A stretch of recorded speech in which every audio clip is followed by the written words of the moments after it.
Make a banner with me. I'm using my Sure Bonder glue gun to adhere all cardstock elements.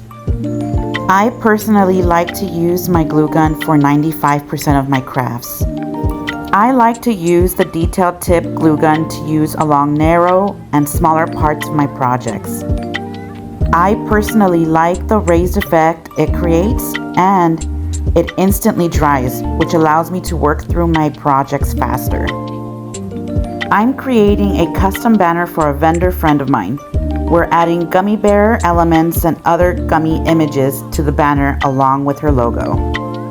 I've used my Cricut machine to cut elements and utilize design space to design.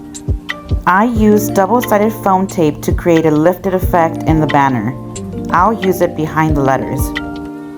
For my banners, I'll either punch a hole on the corners of each piece, or I'll add squares to the back of my pieces to hide the holes. This option does take additional steps, but definitely worth it for a more cleaner look.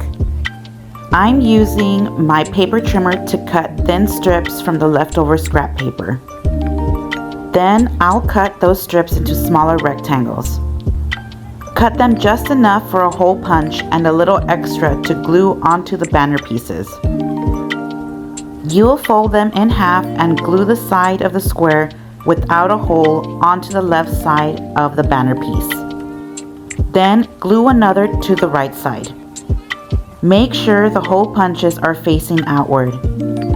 After all rectangle pieces have been placed, string your ribbon through the holes of every banner piece. And you're done. You've created a cleaner look to your banner without showing off those hole punches. Thank you for watching. Let me know what you think of this banner option in the comments. And remember to subscribe to my channel for more fun event DIYs.